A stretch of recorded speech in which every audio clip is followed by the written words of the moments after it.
ఎక్కడో పుట్ట మీద ఉన్న గడ్డి తింటోందా? మనకి పనికి మాలినటువంటి నీరు అది తాగుతోందా? సాయంకాలం అయ్యేటప్పటికి పసిపిల్లల దగ్గర నుంచి సన్యాసుల వరకు, అనారోగ్యంతో ఉన్న వాళ్ళ వరకు తాగడానికి యోగ్యమైన పాలిస్తోందా? ఆ పాలతో అభిషేకం చేస్తే ఉత్తరగతులు ఇస్తోందా?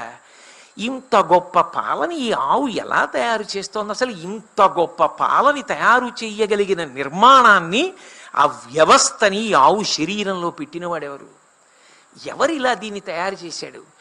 నేను ఒక్కరోజు ఎక్కడైనా మలినమైన నీరు తాగితే రెండో రోజు కడుపు గుడగొడలాడుతుందే. అదే గడ్డి తినేసి ఎక్కడో ఏదో కాలవలో ఉన్న నీళ్లు తాగేసి పాలిస్తే, తల్లి లేని పసిపిల్లకి పట్టుకెళ్ళి పాలిస్తే పకపకా నవ్వి ఆరోగ్యంతో పిల్ల వృద్ధిలోకి వస్తోందా? ఈశ్వర, పైకి పశు శరీరంలా కనపడుతోందా?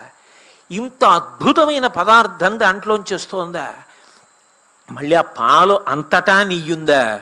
ఆ పాలు కాచి తోడు పెట్టి పెరుగు చేసి కవ్వం దింపి చిలికి మజ్జిగ చేసి ఆ మజ్జిగలోంచి వెన్న పైకి తేలితే ఆ వెన్న తీసుకెళ్ళి తప్పం చేస్తే నెయ్యి వస్తోందా? పాలలోనే ఉన్న నెయ్యి పరిశ్రమ చేస్తే తప్ప కనపడకుండా చేశావా? బహుశా సాధన చెయ్యకుండా నీకు విశ్వమునందు విశ్వనాథుడు ఎలా కనపడతాడని చెప్పడానికి ఈ ప్రక్రియ పెట్టావా?